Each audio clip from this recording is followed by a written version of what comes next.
मित्रों नमस्कार। कैसे हैं आप लोग? एक शब्द बड़े बड़े अखबारों और मीडिया हाउसेज में चल रहा है, हनीमून मर्डर। मतलब पत्नियों ने अपने पति की बड़े विभत्स तरीके से या यूं कहें धोखा देकर हत्या कर दी। और टीवी चैनल लगातार उस पर बहस कर रहे हैं और उस पत्नी और उस परिवार या दोनों के जो परिवार हैं उनको लगातार डिस्कशन में ला रहे हैं। उनके नाम, फोटो, वीडियो जो जो उनको मिल सकता है लगातार दिखा और बता रहे हैं। तो वास्तव में ऐसा करने से वो समाज को जानकारी दे रहे हैं, बचाव का रास्ता बता रहे हैं, या फिर यह बता रहे हैं कि ऐसा भी किया जा सकता है। आखिर साबित क्या करना चाहते हैं? और उसमें सोचिए जो पैनल होता है उसमें मनोविश्लेषक, समाजशास्त्री और पता नहीं किस किस तरह के लोग शामिल होते हैं। और उनका स्टैंड क्या होता है, बड़ा ही अफसोसजनक होता है। जो भी होता है, क्योंकि वो समाज को और जो लोग हैं उनको डरा रहे होते हैं और अविश्वास के लिए प्रेरित कर रहे होते हैं। जबकि यह सामान्य आपराधिक घटनाएं हैं। हम लोग 140 करोड़ की आबादी वाले देश में रहते हैं। ऐसे में अपराध भी वैसे ही होगा जैसे होता है। एक छोटे से जिले की आबादी भी 20 से 25 लाख है। और सोचिए हमारे प्रयागराज की आबादी 70 लाख है। साल 2 साल में इस तरह की एक दो घटना अगर हो जाती है तो यह सिर्फ अपराध की घटना है। और अपराधी कहाँ पर, किस रूप में, किस घर में है। सोचिए हमारे ही परिवार में कौन सा व्यक्ति अपराधी प्रवृत्ति का है, या वह कौन से धारणाओं को लेके चल रहा है, क्या हम यह जान सकते हैं? क्योंकि जब वह कुछ करता है और वह समाज के सामने आ जाता है तभी उसका ज्ञान होता है। यार हमारा मित्र था, हमारा भाई था, हमारी बहन है और उसने ऐसा कर दिया। और लगातार ऐसी घटनाएं हुई हैं।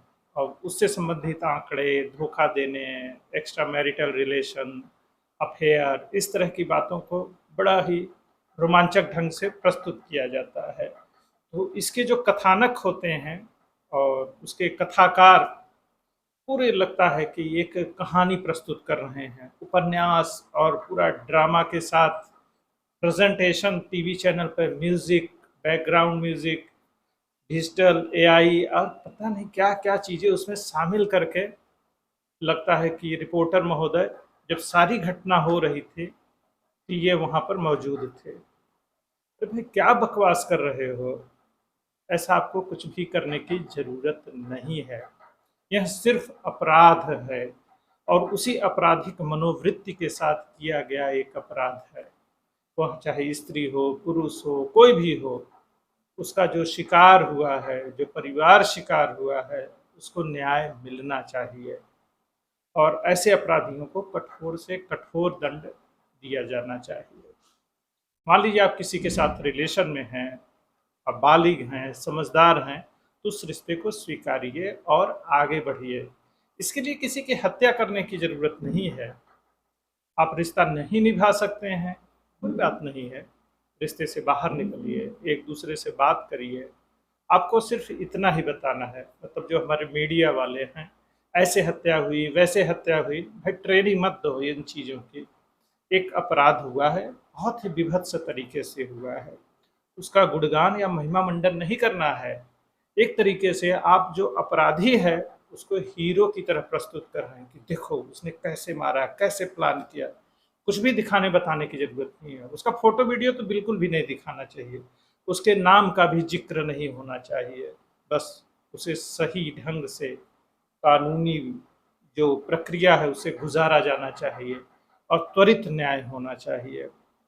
अब सोचिए जो कुछ अभी हाल ही में घटनाएं हुई हैं, जो जिस अपराध को लड़कियों ने, महिलाओं ने, पत्नियों ने अंजाम दिया, उसमें सबसे अच्छी चीज़ क्या थी ना, उन महिलाओं के जो घर वाले थे, मतलब उनके माँ बाप, भाई, वो अपनी बेटी के साथ नहीं खड़े थे, अपनी बहन के साथ नहीं खड़े थे। उन्होंने कहा कि मेरी बहन, मेरी बेटी गलत है। उसने अपने पति के साथ अन्याय किया है, वो तो बहुत अच्छा था। तो इस बात को बताया जाना चाहिए कि भारतीय समाज में जब कोई गलत होता है तो उसके परिवार वाले भी उसके साथ नहीं खड़े होते हैं। यह हमारी ताकत है। और टीवी चैनलों पर जो लगातार स्टोरीज चलाते रहने की दबाव है, या यूं कहें आर्थिक मजबूरी है, टीआरपी को लेकर जो कंपटीशन है, उसकी वजह से लगातार गाजे बाजे के साथ कहानियां प्रस्तुत करते रहना भी उनके लिए अनिवार्य हो जाता है। तो हमें बचने की ज़रूरत है, क्योंकि अगर हम ऐसे कार्यक्रम नहीं देखेंगे और उससे मनोरंजन नहीं करेंगे तो उनका बनाया जाना और उनका चलना अपने आप बंद हो जाएगा। अब आप यूट्यूब पर देख लीजिए या दूसरे सोशल मीडिया के प्लेटफॉर्म पर देख लीजिए, अगर इस तरह के कंटेंट और वीडियो पे ज़्यादा व्यू आ रहे हैं तो वो क्यों नहीं बनाएंगे। फूहड़, गंदे गाने या अश्लील जो कंटेंट होते हैं उसे आप चोरी छुपे लगातार देख रहे हो, आप उसको स्किप नहीं कर रहे हो, आप उसको रिपोर्ट नहीं कर रहे हो।